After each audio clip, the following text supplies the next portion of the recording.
보살님, 혹시 이번 설에도 그저 빳빳한 새 돈을 하얀 봉투에 담아 준비하고 계셨습니까? 잠깐만요. 그건 돈에게 상복을 입혀 내보내는 것과 같습니다. 그 돈이 문 밖을 나서는 순간 우리 집안의 복도 함께 검은 상복을 입고 따라 나가는 겁니다. 설날만 지나면 괜히 몸이 아프거나 생각지도 못한 돈이 나가는 일이 계속되었다면 바로 그 때문일 수 있습니다.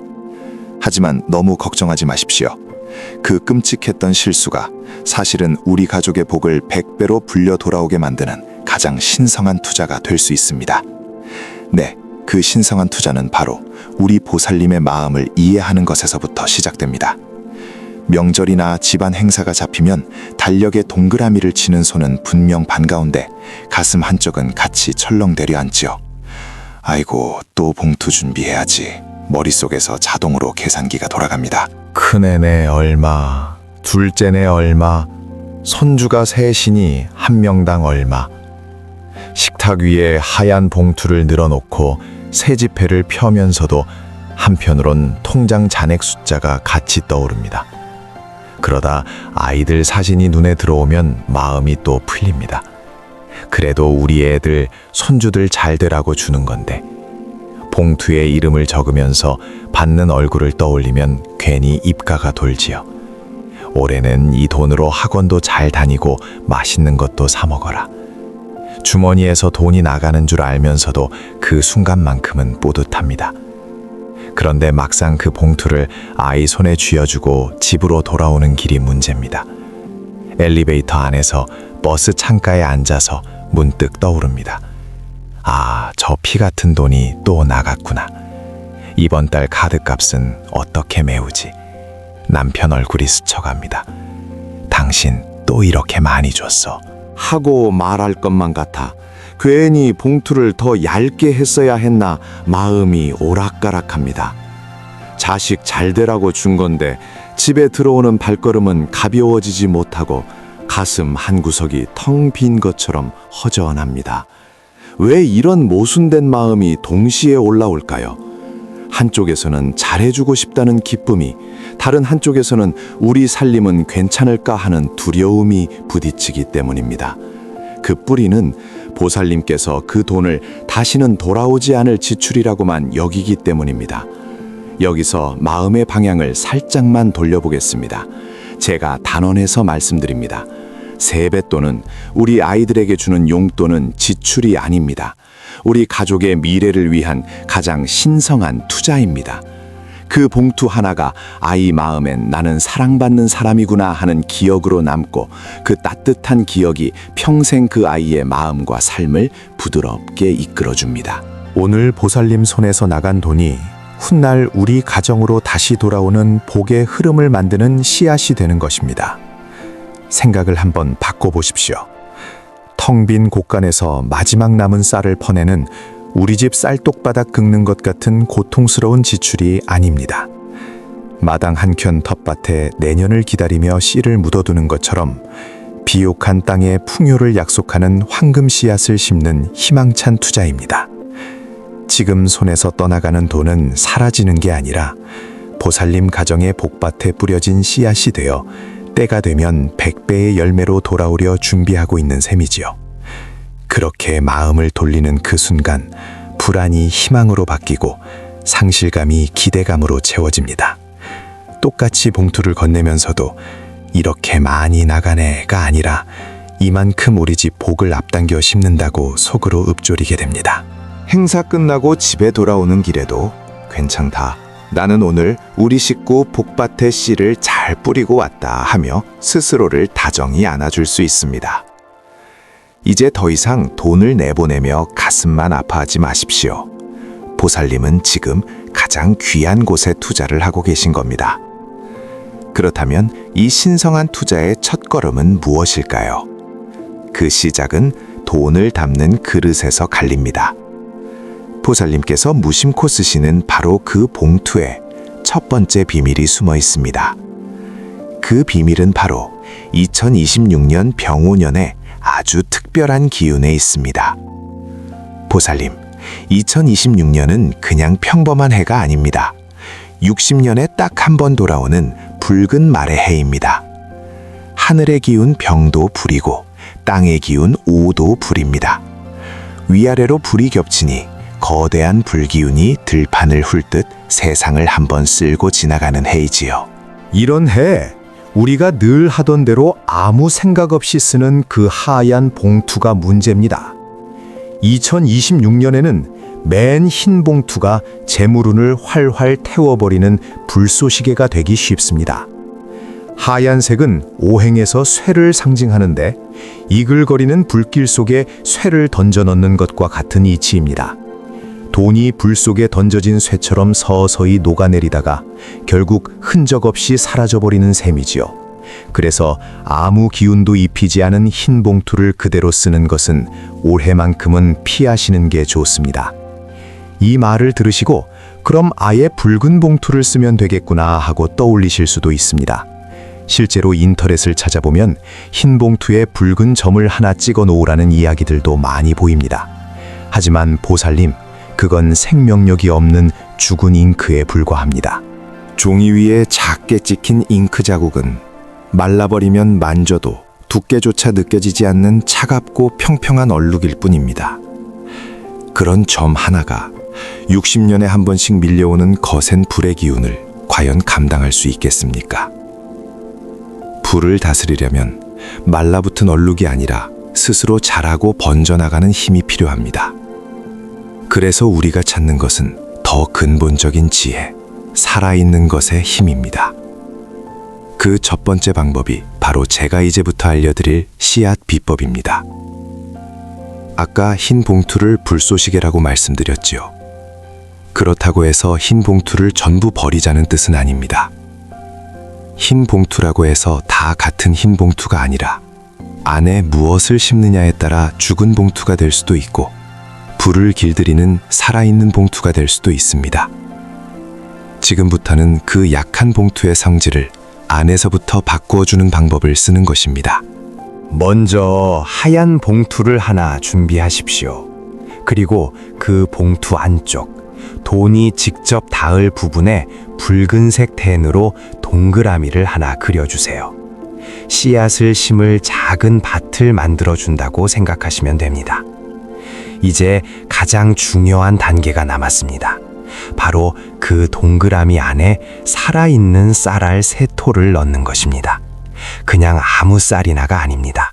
땅에 심으면 싹을 틔우고 자라서 수백 수천의 나달을 맺는 생명력 그 자체를 봉투 안에 모셔오는 것입니다. 손바닥 위에 쌀알 몇 톨을 올려놓고 보시면 작은 알맹이들이 은은하게 빛을 반사하고 손끝에 단단하게 느껴지지요. 말라붙은 잉크점과는 전혀 다른 자라날 준비가 된 씨앗의 느낌입니다. 쌀 미자를 풀어보면 8팔자에 10자, 그리고 다시 8팔자가 더해진 모양입니다. 농부의 88번의 손길이 들어간 생명과 부의 정수라는 뜻이지요.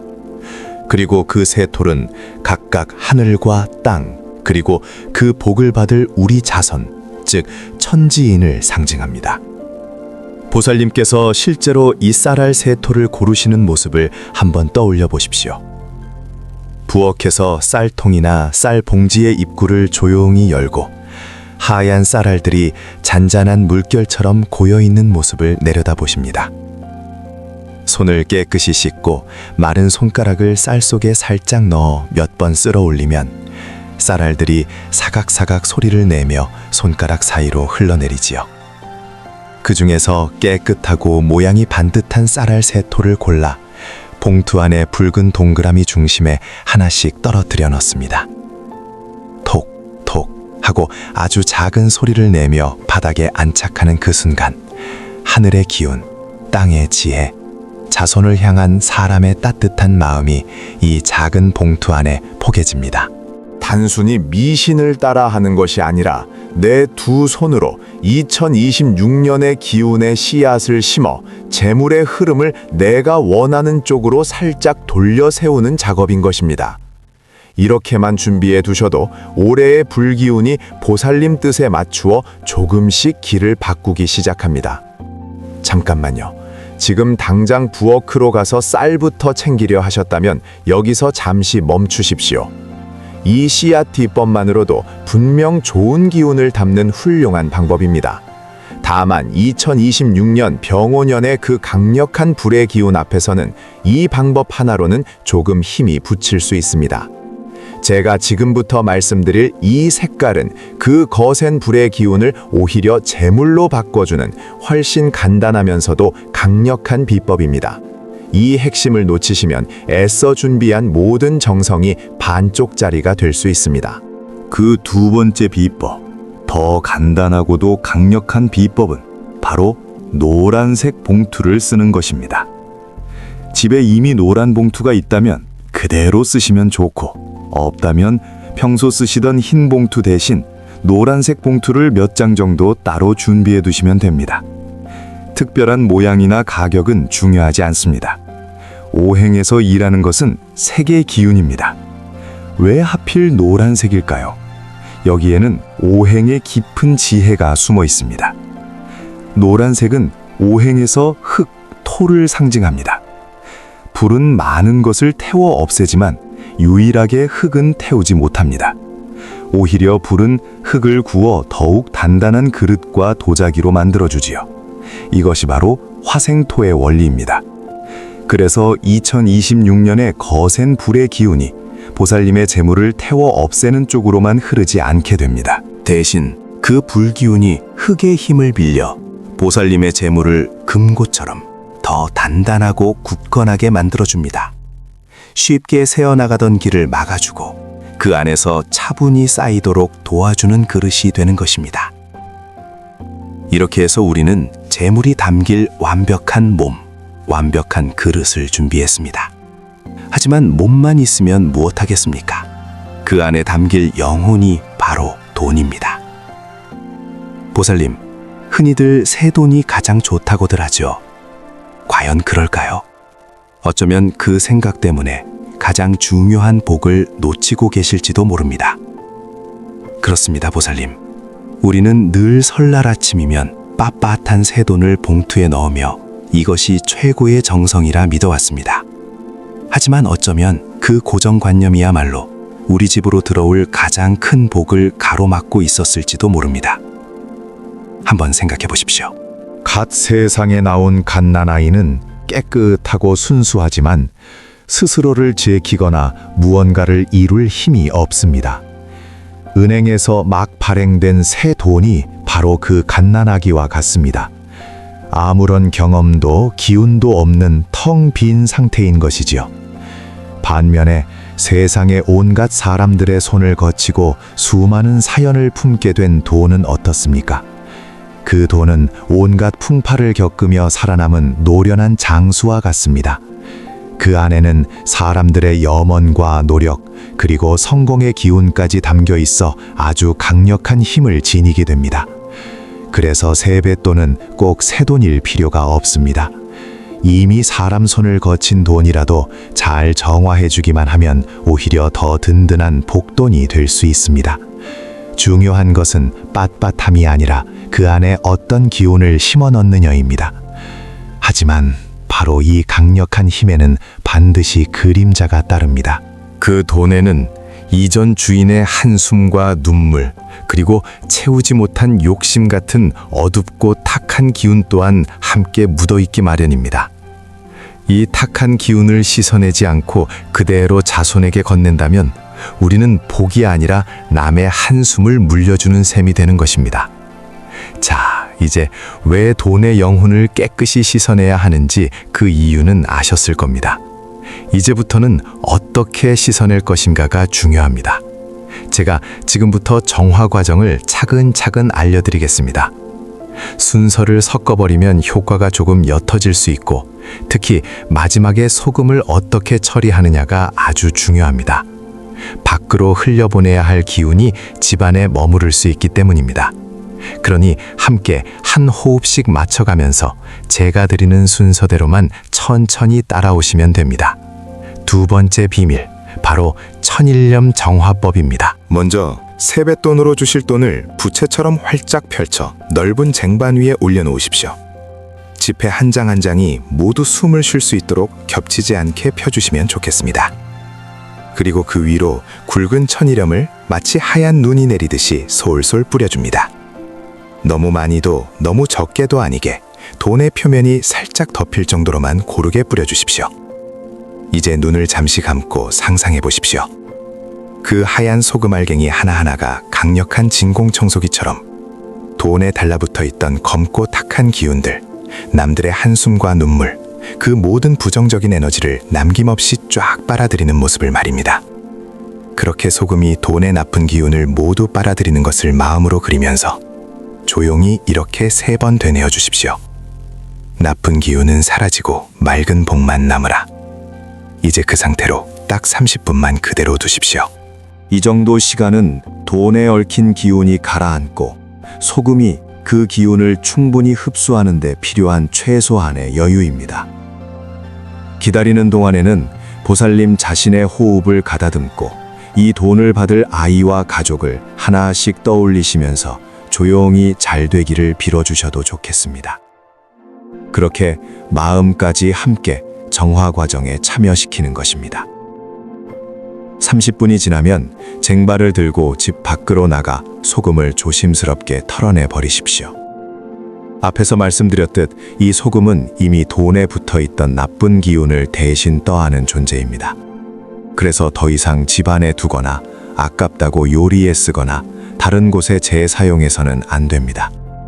곧바로 집 밖의 땅이나 하수구에 버려 그 기운이 다시 집안으로 돌아오지 못하게 깨끗이 흘려보내 주셔야 합니다. 이것이 무슨 원리일까요? 소금은 본디 물, 수의 기운을 가지고 있습니다. 2026년 병원야는 하늘을 찌르듯한 강력한 불의 기운을 가진 해이지요. 자연의 이치인 수극화란 말 그대로 물이 불을 이긴다는 뜻입니다. 그래서 물의 기운을 품은 이 소금이 돈에 깃든 부정적인 에너지를 눌러주고 2026년의 강한 불기운 속에서도 우리 재물이 지켜지도록 도와주는 정화 역할을 하게 되는 것입니다. 보십시오. 이제 이 돈은 더 이상 그냥 돈이 아닙니다. 은행에서 막 찾아온 그 어떤 빳빳한 새돈보다도 강력한 힘을 지닌 오직 우리 가족의 복을 위해 새롭게 태어난 진정한 복돈이 된 것입니다. 보살님의 손으로 직접 돈의 영혼을 씻어내고 복의 씨앗을 심으신 겁니다. 이것만으로도 이미 가족을 위한 귀한 준비를 하나 차분히 마치신 셈입니다. 물론 어떤 분들은 마음속으로 이렇게 생각하실 수도 있습니다. 스님, 이 모든 이야기가 너무 미신처럼 들립니다. 그 마음 또한 충분히 이해합니다. 다만 지금 우리가 행한 이 모든 과정이 단순한 믿음의 차원을 넘어 우리의 뇌와 마음에 직접 작용하는 깊은 과학의 언어와도 이어져 있다면 어떻겠습니까? 이어지는 이야기에서는 이 복을 부르는 비법이 어떻게 뇌과학과 심리학의 원리와 정확히 맞물려 돌아가는지 그 비밀을 하나하나 풀어드리겠습니다. 네, 보살님, 지난 이야기 끝에 제가 과학이라는 말씀을 드렸지요. 그 비밀의 핵심은 뜻밖에도 아주 단순합니다. 바로 의도를 담는 그 한 동작, 한 마음입니다. 노란 봉투에 쌀알을 넣고 소금으로 돈을 천천히 닦아내는 이 모든 과정이 그냥 모양을 내기 위한 절차가 아니라 마음을 한 곳에 모으는 핵심입니다. 심리학에서는 이렇게 지금 하는 일에 마음을 온전히 싣는 것을 마음 챙김, 영어로는 마인드풀니스라고 부릅니다. 원래 돈이 나가는 순간에는 누구나 가슴이 살짝 쿡 하고 아픕니다. 아이고, 이 돈이 또 나가는구나 하는 상실감, 이러다 내 재물이 다 새어나가는 건 아닐까 하는 재물 상실 불안이 자연스럽게 올라옵니다.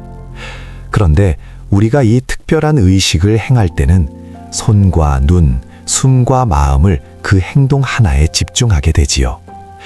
돈이 나간다는 생각 대신 우리 아이 잘 되라, 우리 집 평안하라는 축복의 마음을 천천히 새겨 넣는 겁니다. 이때 이미 우리 뇌에서는 방향을 바꾸는 준비가 시작됩니다. 명절날 아무 준비 없이 그냥 봉투를 툭 건넬 때를 떠올려 보십시오. 겉으로는 웃고 있어도 마음 한구석에는 묵직한 돌덩이처럼 또 돈이 빠져나갔네 하는 느낌이 남습니다. 그런데 쌀을 넣고 소금으로 정성껏 닦고 두 손으로 조용히 축원을 올린 뒤에 봉투를 들이면 어떻겠습니까? 내 안에서 그 돌덩이가 눈 녹듯 스르르 풀리면서 대신 아이의 앞날을 진심으로 응원하는 따뜻한 연결감이 차오릅니다. 이런 상태가 바로 마음 챙김이 잘 된 상태이고, 이때 우리 뇌의 보상 회로가 켜집니다. 기쁨과 보람을 느낄 때 나오는 도파민, 사랑과 유대감을 느낄 때 나오는 옥시토신 같은 호르몬이 더 잘 분비되고, 걱정과 긴장 속에서 올라오는 코르티솔이라는 스트레스 호르몬은 자연스럽게 줄어듭니다. 그래서 실제로 숨이 길어지고 어깨 힘이 빠지면서 몸과 마음이 함께 편안해지는 것입니다. 이것이 추상적인 기분 전환이 아니라 우리 몸 안에서 일어나는 아주 구체적인 과학적 변화입니다. 이런 변화가 그냥 기분 탓만은 아닙니다. 현대의 똑똑한 학자들도 이제야 그 원리를 숫자와 자료로 확인해 가고 있습니다. 미국 워싱턴 대학과 미국 심리학회 APA에서 발표된 여러 가족 연구들을 들여다보면 공통된 장면이 자주 나옵니다. 명절이나 일주일에 한 번이라도 가족이 함께 식탁에 둘러앉아 오늘 가장 고마웠던 일을 한마디씩 나누거나 서로를 위해 짧게 기도하는 작은 의식을 가진 집들이 있습니다. 이런 집 아이들은 힘든 일이 있어도 그래도 집에 오면 마음이 풀린다고 말하는 경우가 많고, 부모들 역시 가족이 나를 지탱해 준다고 느낍니다. 같은 또래라도 이런 의식이 거의 없는 집과 비교했을 때 불안과 스트레스를 묻는 검사에서 더 낮은 수치를 보이고, 가족에 대한 만족감과 신체 건강도 더 좋은 편이라는 보고가 여러 번 반복됩니다. 학자들은 그래서 우리가 조용히 함께 정해진 의식을 나누는 시간 자체가 마음을 안정시키고 서로에 대한 믿음과 유대를 단단하게 만들어준다고 설명합니다. 그러니 보살님, 우리가 지금 하고 있는 이 모든 것은 절대로 허황된 미신이 아닙니다. 흩어지기 쉬운 마음을 한자리에 모으고 혹시나 하는 불안을 잘 될 것이다 하는 안도감으로 바꿔주는 아주 사실적인 심리 안정 기법입니다. 봉투에 쌀알을 넣는 것은 우리 가족 잘 되게 해주세요라는 간절한 의도를 담는 그릇을 만드는 일이고, 소금으로 돈을 정화하는 것은 그 의도에 붙어 있던 걱정과 미련의 먼지를 조심스럽게 닦아내는 과정입니다. 이렇게 한번 마음을 씻어내고 나서 씨앗처럼 복의 말을 심어주면 우리 뇌와 몸은 나는 지금 좋은 일을 하고 있다, 이 돈은 사라지는 것이 아니라 아이의 삶 속에서 다시 돌아올 것이다 하고 느끼게 됩니다. 조상님들은 이 원리를 몸으로 익히셨기에 가족의 유대를 굳게 하고 복의 흐름을 이어주는 이런 방식을 오래도록 전해주신 것입니다. 이제 우리는 왜 이렇게 해야 하는지 그 깊은 마음의 원리까지 함께 짚어보았습니다. 이렇게 정성껏 준비한 복의 씨앗이 더 잘 자라서 하늘의 기운과 맞닿게 하려면 마지막으로 반드시 맞춰야 할 것이 하나 남아 있습니다. 바로 우주의 시간표입니다. 이 좋은 기운을 아무 때나 건네는 것이 아니라 하늘의 문이 조금 더 활짝 열리는 그 맞춤한 때에 들이면 같은 마음이라도 훨씬 더 깊고 크게 스며듭니다. 다음 이야기에서는 그 결정적인 시간을 어떻게 살펴야 하는지 차분히 말씀드리겠습니다. 그렇습니다, 보살님. 우주의 시간표에 맞춰야만 그 기운이 제대로 힘을 얻는다고 앞에서 말씀드렸지요. 그런데 그 시간표를 보기 전에 먼저 꼭 챙겨야 할 것이 하나 더 있습니다. 우리가 건네는 돈의 장수, 곧 지폐가 몇 장이냐 하는 문제입니다. 동양의 옛 지혜에서는 홀수를 양의 수라고 봅니다. 1, 3, 5, 7처럼 끝이 막혀 있지 않고 계속 이어지는 숫자라서 생명과 성장, 앞으로 뻗어나가는 기운을 상징한다고 한 것이지요. 그래서 자손에게 건네는 이 돈을 그냥 한 번 쓰고 끝나는 용돈이 아니라 아이들 앞날을 위한 씨앗돈으로 만들고 싶으시다면 이 양의 기운을 담기 위해 지폐의 장수를 홀수로 맞추는 것이 중요합니다. 여기서 많은 보살님들께서 이런 현실적인 고민을 털어놓으십니다. 스님, 저는 10만 원을 주고 싶은데요. 5만 원권 2장으로 준비하면 딱 보기 좋은데 2장이면 짝수 아닙니까? 손주나 자녀에게 용돈을 줄 때 한 번쯤 마음속으로 계산해 보신 적 있으실 겁니다. 방법은 어렵지 않습니다. 이 의식에서 더 신경 쓰셔야 할 것은 총액보다 장수입니다. 예를 들어 10만 원을 준비하고 싶으시면 1만 원권 9장에 5천 원권 2장을 더해 보십시오. 합하면 10만 원이고 장수는 11장입니다. 홀수이지요. 이렇게 한 번만 직접 세어보시면 아, 이렇게 장수를 바꿔서 맞추면 되는구나 하고 금세 감이 오실 겁니다. 그래서 이미 5만 원권 2장을 준비해 두셨다면 그대로 쓰지 마시고 한 번쯤 은행에 들르셔서 이렇게 홀수 장수로 바꿔 놓으시면 좋겠습니다. 다시 한번 기억해 두십시오. 얼마를 주느냐보다 몇 장으로 주느냐가 씨앗돈의 기운을 살리는 데 더 중요합니다. 이렇게 봉투도 고르고 지폐의 장수까지 홀수로 잘 맞춰 놓으셨더라도 마지막에 단 한 가지를 잘못하면 힘이 빠질 수 있는 부분이 하나 더 남아 있습니다. 바로 이 돈을 언제 건네느냐 하는 때의 문제입니다. 세 번째 비밀의 핵심은 바로 이 시간입니다. 돈을 주는 가장 좋은 황금 시간은 오전 9시에서 11시 사이, 즉 4시입니다. 이 시간대는 하루 중 태양의 양기가 본격적으로 올라와서 집안에도 바깥에도 밝은 기운이 가득 차는 때입니다. 옛사람들은 이런 느낌을 풀어서 마치 하늘에 금고가 열리는 때 같다고 비유하곤 했습니다. 이때 정성껏 준비한 복돈을 자손에게 건네면 하늘의 금고에 복을 살짝 입금해 두는 것처럼 복이 조금씩 쌓이고 불어난다고 본 것이지요. 물론 실제 통장처럼 숫자가 보이는 것은 아니고 우리 집 재물의 흐름이 밝은 쪽으로 방향을 튼다고 이해하시면 됩니다. 반대로 이 시간을 놓치고 특히 해가 진 뒤에 어둡고 음기가 강한 밤에 돈을 건네면 어떨까요? 비유하자면 이자는 붙지 않고 수수료만 빠져나가는 통장과 비슷합니다. 분명히 돈을 넣기는 넣었는데 나중에 보면 남는 것이 별로 없는 셈이지요. 밤에 건넨 돈은 양기의 도움을 받지 못해 계획된 투자보다는 어디에 썼는지도 모르게 스르르 빠져나가는 소비와 낭비 쪽으로 흐르기 쉽다고 보는 이유가 여기에 있습니다. 그래서 가능하시다면 홀수장수로 준비한 복돈을 사시의 맑은 시간에 건네보십시오. 그 한 번의 선택만으로도 돈의 흐름을 어두운 쪽에서 밝은 쪽으로 부드럽게 돌려놓을 수 있습니다. 이제 마음속으로 한 장면을 그려보시지요. 창문으로 햇살이 환하게 쏟아져 들어오는 늦은 아침, 거실이 밝고 따뜻할 때 손에 봉투를 쥐어주는 모습. 또 한 장면은 모두가 피곤해서 말수도 줄어든 늦은 밤, 불빛만 희미한 방 안에서 급하게 봉투를 건네는 모습입니다. 어느 쪽이 더 밝고 아이의 앞으로 길이 편안하게 열릴 것 같으십니까? 답은 이미 보살님 가슴속에서 알고 계실 겁니다. 이제까지 우리는 복을 담을 그릇인 봉투, 그 안에 들어갈 돈의 장수, 그리고 그 씨앗돈을 심기에 가장 좋은 시간까지 살펴보았습니다. 겉으로 보이는 준비는 거의 다 갖추어진 셈입니다. 그런데 아무리 좋은 그릇과 좋은 씨앗, 기름진 흙이 있어도 거기에 물과 숨결이 닿지 않으면 싹이 트지 못하지요. 이 의식도 마찬가지입니다.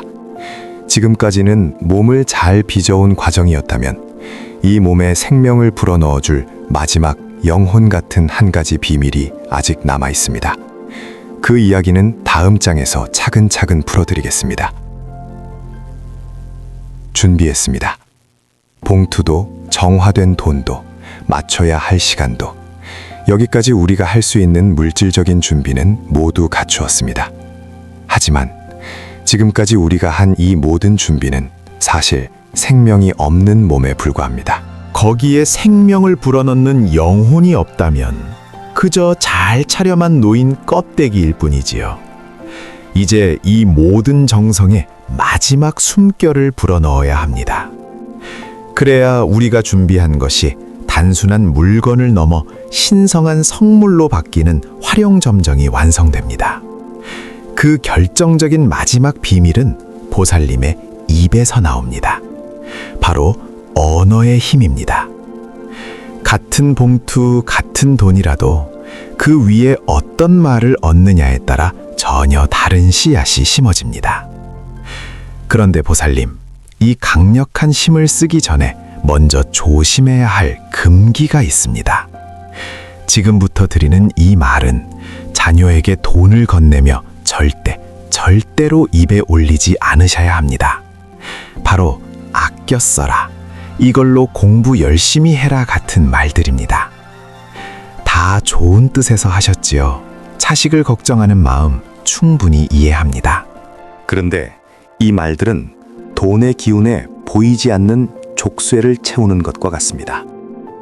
돈에게 너는 함부로 쓰여서는 안 된다, 어떤 조건을 충족해야만 가치가 있다는 딱지를 붙이는 셈이죠. 아이 입장에서는 어떻게 들릴까요? 봉투를 받아들고도 내가 이 돈을 잘못 쓰면 혼날지도 몰라, 나를 위해 쓰면 안 되고 힘든 공부에만 써야 하나 보다 하는 두려움과 죄책감이 먼저 올라옵니다. 그래서 나중에 커서 자기 돈을 벌게 되어도 자신을 위해 쓰는 일에는 늘 마음이 조이고 돈을 쓸 때마다 괜히 눈치부터 보게 됩니다. 돈과의 관계에 작은 상처가 남는 것입니다. 이런 말들이 반복되면 그 아이의 마음속에서는 돈이 기회가 아니라 실수하면 안 되는 위험한 것으로 자리 잡기 쉽습니다. 그래서 기회가 와도 움츠러들고 나를 키우는 데 쓰기보다 그냥 쥐고만 있으려는 습관이 생깁니다. 그래서 제가 족쇄요, 일종의 저주라고까지 표현한 것입니다. 반대로 씨앗을 심는 말은 전혀 다른 흐름을 엽니다. 말이 마음을 만들고 마음이 그 사람의 업과 선택을 만들고 그 업이 결국 현실을 만듭니다. 같은 봉투를 건네도 어떤 말을 함께 심느냐에 따라 아이가 돈과 삶을 대하는 태도가 완전히 달라집니다. 그렇다면 우리는 무엇이라고 말해야 할까요? 우리의 정성이 담긴 이 돈이 자녀의 인생에서 100배, 1000배의 결실로 돌아오게 만들 그 궁극의 언어는 무엇일까요? 마음을 가다듬고 아이의 눈을 바라보며 깊은 확신과 사랑을 담아 이렇게 말씀하십시오. 손에 쥔 봉투의 얇은 종이결이 손끝에 느껴질 때까지 꼭 쥐었다가 아이가 살짝 숨을 죽이고 눈을 올려다보는 그 순간 잠시 숨을 고르시고요. 이 돈은 너를 아주 큰 부자로 만들어줄 씨앗이란다. 한 번 더 천천히 또렷하게요. 이 돈은 너를 큰 부자로 만들어줄 씨앗이다. 보살님, 이 말의 무게가 느껴지십니까?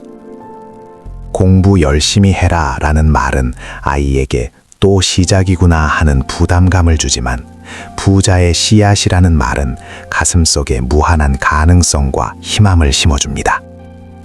같은 장면을 한번 떠올려 보겠습니다.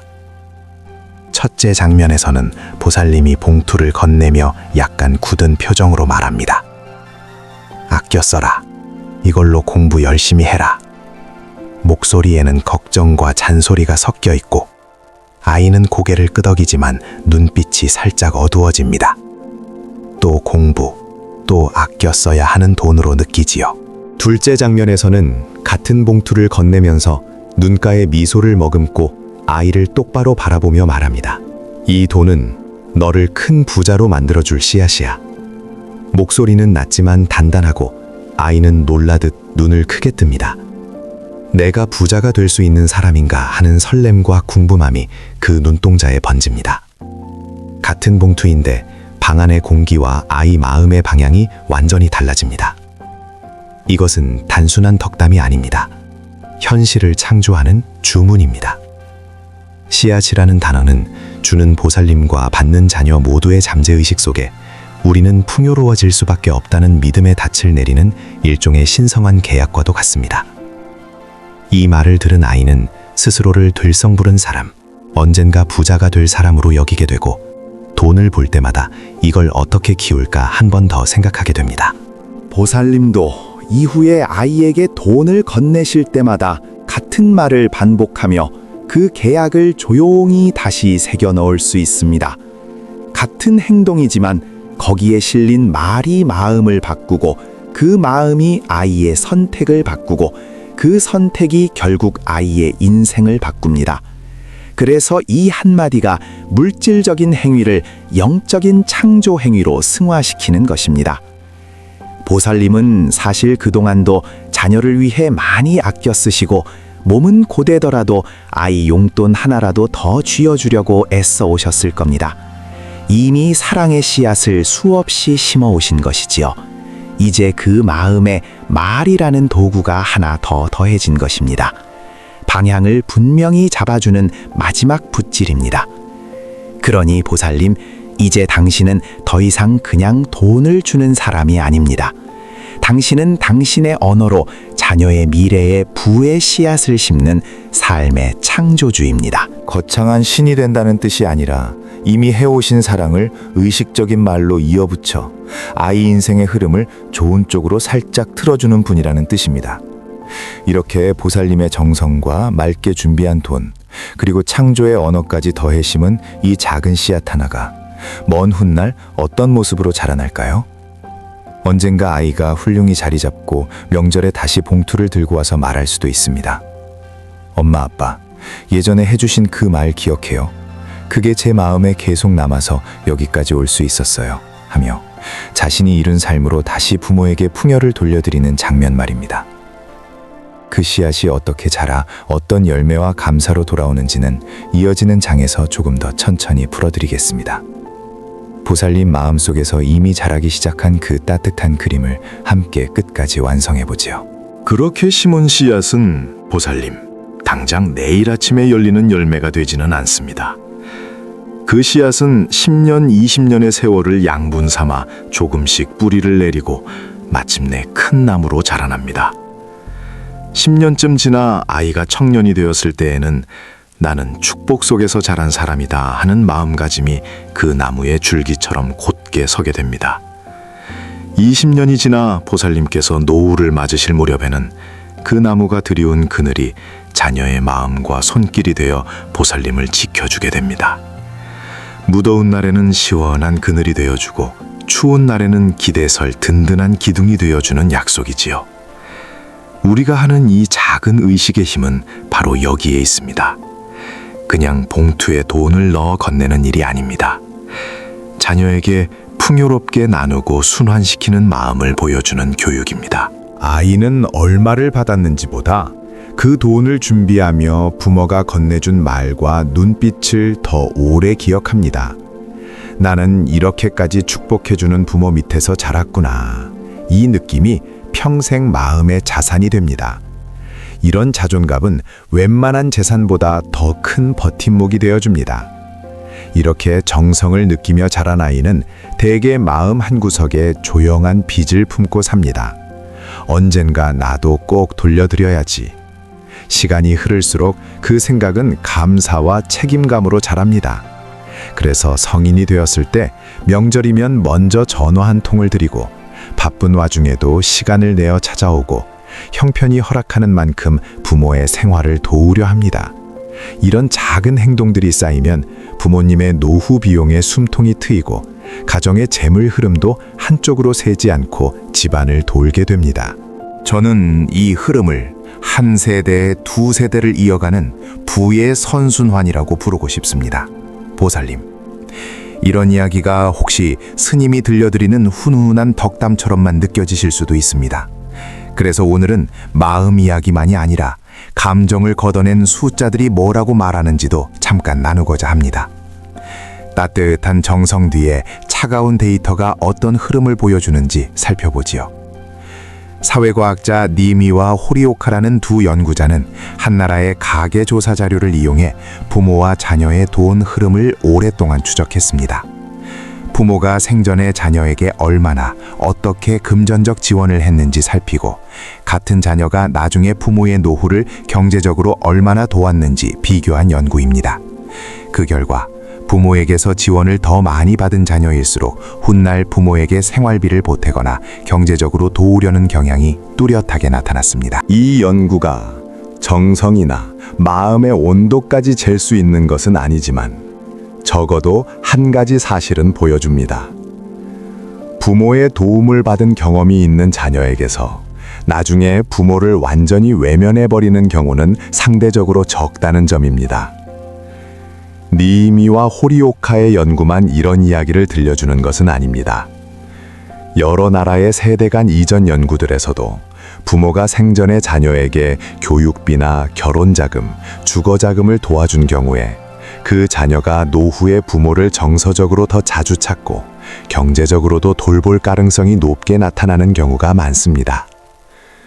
숫자의 표현은 연구마다 조금씩 다르지만 부모의 배품과 자녀의 보답 사이에는 일정한 연결고리가 있다는 흐름은 반복해서 관찰됩니다. 우리 주변에서 보는 모습과 크게 다르지 않지요. 이런 연구들을 너무 어렵게 생각하실 필요는 없습니다. 한 줄로 줄이면 받은 정을 기억하는 자녀가 많다는 말과 크게 다르지 않습니다.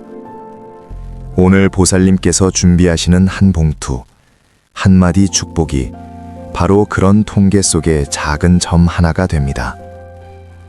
그리고 세월이 흘러 그 점이 보살님 가정에서 어떤 그림으로 이어질지 한번 함께 그려보겠습니다. 처음 아이에게 돈을 건넬 때는 솔직히 그냥 나가는 돈처럼 느껴져 마음 한켠이 쓰리실 수 있습니다. 그런데 20년이 지났습니다. 어느 한가위 오후, 사회의 든든한 일꾼으로 자란 자녀가 현관문을 열고 들어옵니다. 손에는 작은 선물 봉지와 두툼하진 않지만 정성껏 준비한 봉투 하나가 들려 있습니다. 아이가 어색하게 웃으며 이렇게 말합니다. 어머니, 기억하세요? 어릴 때 어머니가 제 손을 꼭 잡고 세뱃돈 주시면서 복 많이 받으라고 기도해 주시던 거요. 그게 제 첫 씨앗이었어요. 이제 제가 조금이나마 그 씨앗에서 맺힌 열매를 돌려드리고 싶어요. 이 안에 제가 받은 복을 다시 담아왔어요. 그 말을 듣는 순간 보살님 가슴에서는 여러 해 묵은 걱정과 서운함이 스르르 녹아내릴 것입니다. 눈가가 뜨거워지면서 그때 힘들어도 주길 잘했구나 하는 생각이 저절로 올라오겠지요. 그 순간 느껴지는 충만함이야말로 돈으로는 셀 수 없는 보살님의 100배 수확일지 모릅니다. 곰곰이 따져보면 오늘의 세뱃돈은 단순한 지출이 아닙니다. 아이에게는 감사와 책임감을 심어주고 보살님께는 훗날 노후를 함께 지켜줄 든든한 인연을 쌓는 장기 투자입니다. 당장은 지갑에서 돈이 빠져나가는 것 같지만 긴 세월을 돌아 결국에는 사랑과 신뢰, 그리고 보다 안정된 재물의 흐름으로 되돌아오는 순환 구조인 셈입니다. 이제 보살님께서는 이 흐름의 이치를 마음에 새기셨습니다. 오늘의 작은 봉투가 자녀의 마음, 가정의 재물은 보살님의 노후까지 이어지는 길이라는 것을 아시게 된 것입니다.